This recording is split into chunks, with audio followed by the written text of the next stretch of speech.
This week on the Island Times News Update, Jacksonville Beach decides against Surfer the Bar.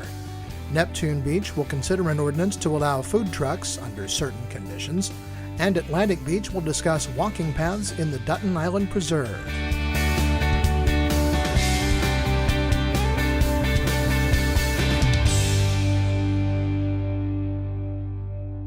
Welcome to the Island Times News Update. I'm Tom Patton. The Jacksonville Beach City Council Monday night voted 4-2 to reject an application for a concept bar associated with Surfer magazine. The applicants had come before the council asking it to rezone the property where Mango's Bar is located from Central Business District to Redevelopment District. The developers said the project was mixed use because they plan to build up to 3,000 square feet of retail space along with the 6,429 square foot two-level bar. The proposal presented to the council Monday night was a scaled-back version of the original plan, which had included less retail and office space and more square footage for the bar. Attorney Steve Diebenow, who represented the developers, said the project met the definition of mixed use, as well as meeting the code requirements for parking for a mixed-use development. This project has the retail space and it also has the surfer space. And by any definition, it definitely is a mixed-use project. It meets the code requirement for being mixed use. And what we're doing is we're saying we're going to put our money where our mouth is. We're going to build the retail space at the same time that the surfer is built as well, so that the city knows that the mixed-use opportunity is going to exist immediately. Many of the residents who opposed the project based their objections on parking and the bar aspect of the development. Several said they were concerned about drunks leaving the bar early in the morning, making noise outside their homes, and that the parking problem already extends into the residential neighborhoods. Many said that the project was, quote, just another bar, a perception Diebenow tried to counter. This isn't just another bar. Just another bar is Mango's. A vote against Surfer is in essence a vote for Mango's, because the property owner is not going to change the use. He's been there for 50 years. He's not going to change the use. And what we have is a unique opportunity to redevelop the site. It's one that's not going to come along every 6 months or every year, and certainly not with the team that's been put together today. Among those speaking against the project was Neptune Beach Mayor Harriet Pruitt, who said the overarching issue is the residential quality of life at the beach. When you have a mega bar going from, first of all, when you have a neighborhood bar of 86 seats going to a mega bar of 325 seats or people, you've got a scale that is way over to the right. And people have to get up in the morning time and go to work. And I have lived east of 3rd Street for about 30 years. And some of the people said they pee in their bushes. They yell up and down the street all night long after they've come down and had a few drinks and gotten drunk, a lot of them. You hear them yelling obscenities 2 and 3 o'clock in the morning, especially after 2. And when you put more and more and more people down here going to bigger and bigger bars, I think that, again, you're diminishing the quality of life for a lot of the people that live east of 3rd Street. But former Jacksonville City Council President Elaine Brown, who also lives in Neptune Beach, said she was impressed by the business people who had already invested in Jacksonville Beach and who now wanted to make an additional investment in Surfer the Bar. And I feel as though when you raise the quality, when you're looking at quality, and these businessmen have already done that in your city. They're invested in the city in many ways, including being involved in the city. But to also say that what they're bringing is just another bar, it's an international brand. It's a brand that really speaks for a lot of the lifestyle here of our cities. And it certainly is something that raises the bar of just about everything in that area. The majority of the council, however, remained unconvinced. Mayor Charlie Latham opened the council comments with a strong statement opposing the development. He said the request contained many exceptions to rules that other businesses had been required to follow. And for the last 20 years, many councilmen and women before us and many planning commissions and community redevelopment agencies drafted several templates to turn our blighted city into one of the most beautiful beach communities in the country. Those templates included the Haskell Zoning Plan, the Vision Plan, the Comprehensive Plan, and the Land Development Code. It's difficult to understand why, with all the success we've had, we now feel confident making potentially dangerous exceptions, such as waiving additional parking in proximity to other bars. I can support the applicant if they can work within the established zoning requirements, but I can't support the rules to allow under the argument of a mixed use approval under the current applicant's application. Councilwoman Christine Hoffman said the city has invested millions of dollars on paving and streetscaping on First Street in the Central Business District, and now it's time for private investors to come in and continue making progress. We've built pretty streets and we've landscaped it gorgeously, and now it is time for private investors to start putting money into this downtown. We have put in millions and millions of dollars as a city, and now we need to make way for people who want to come in and take the city to the next level. And I think that's what we're seeing here. We have applicants who have businesses, successful businesses in this community.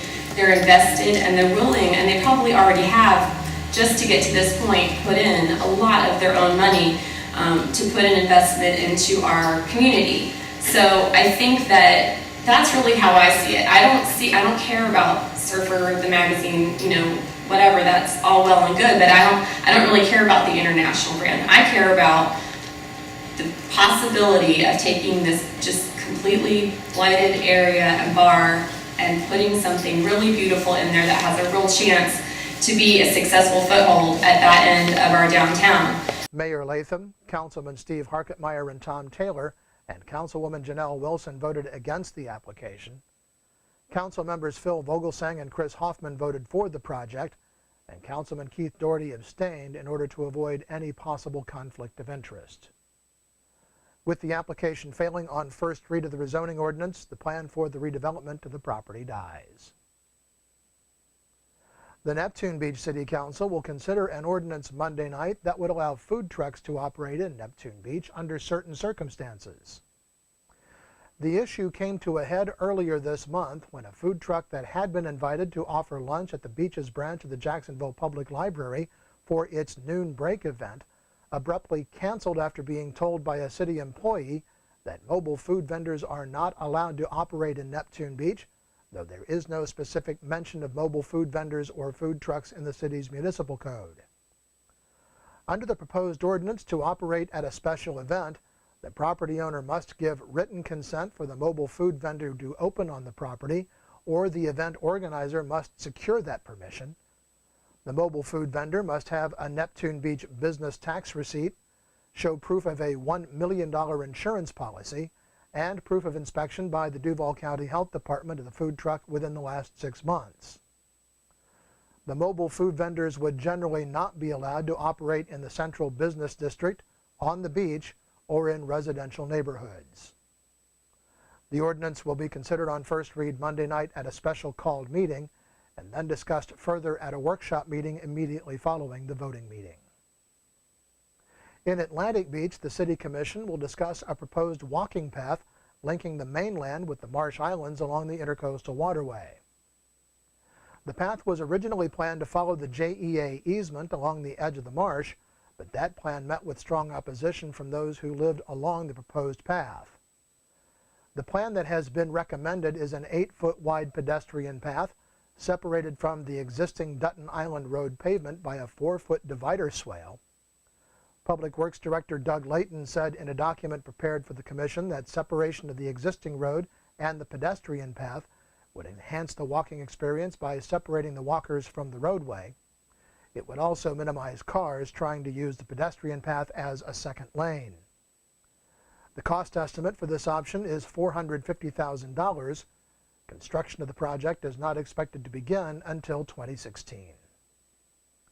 When we come back, Art at the Beaches Museum and the Neptune Beach Yard of the Month. This is the Island Times News Update.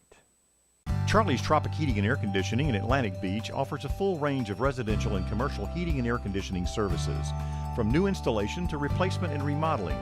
Charlie's Tropic Heating and Air Conditioning can keep your home comfortable year-round, and they offer preventive maintenance contracts to keep your system running at peak efficiency. Charlie's Tropic Heating and Air Conditioning is an authorized Bryant dealer and will service all brands. For year-round comfort in your home or business, contact the original Charlie's Tropic Heating and Air Conditioning at 241-1788. Beaches Academy Child Care Center in Jacksonville Beach has been offering affordable, loving child care to families in the Beaches communities for 35 years. Conveniently located on Penman Road, Beaches Academy offers care for children from infants through preschool, with programs that encourage learning and outdoor play. Our affordable tuition means families can get quality child care at a price that fits their budget. Contact Beaches Academy at 246-3885 and schedule a tour of our center. Beaches Academy, the child always comes first. Welcome back to the Island Times News Update. I'm Tom Patton. We learned this week that the bear that was found last week in Jacksonville Beach had to be euthanized. The bear turned up in Green Cove Springs after being released at Camp Landing last Tuesday.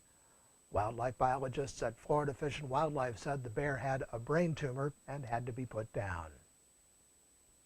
Republicans have an opportunity to see many of the candidates who have filed to run as Republicans for at-large seats on the Jacksonville City Council at the First Coast Republican Club meeting Monday night. All GOP candidates have been invited, and 7 have confirmed they will attend. The club meets Monday, September 22nd at Casa Marina in Jacksonville Beach. The doors open at 6:30 and the meeting begins at 7. The Beaches Art Fest is scheduled for October 4th at the Beaches Museum and History Park. The one-day outdoor event is presented as a joint effort of the Beaches Museum and History Park and Driftwood of Jacksonville Beach. One of the featured artists is David Ponsler, who's been creating metal sculptures for 40 years. The outdoor exhibit will be a first for Ponsler, according to the museum. His current work emphasizes the classical and organic forms that connect man and nature. The September Neptune Beach Yard of the Month has been awarded to Leland and Joe Wendricks of 2101 Bay Road on the corner across from Futch Park. Leland said she carefully chose landscape plants that are native, such as native lantana and ferns, palms and grasses, to beautify her space while requiring less water, maintenance, and fewer applications of weed and pest chemicals, which is also good for her dog Rufus. The award is presented each month through the summer by the Ishbrant Beautification Committee in Neptune Beach. And best-selling author Tyler Whitesides will be at the Bookmark on Monday, September 22nd at 7 p.m. to talk about and sign copies of his new book, Strike of the Sweepers. This is the 4th book in Whitesides' award-winning series for middle-grade readers, The Janitors. Well, the National Weather Service says we can expect a chance of showers through the weekend and continuing into the early part of next week. Look for highs in the low 80s. The Island Times is always digital, always free at www.theislandtimes.com. Become a subscriber and get updates on news from the Beaches communities delivered right to your email box. And don't forget to like us on Facebook and follow us on Twitter. I'm Tom Patton. Thanks for watching.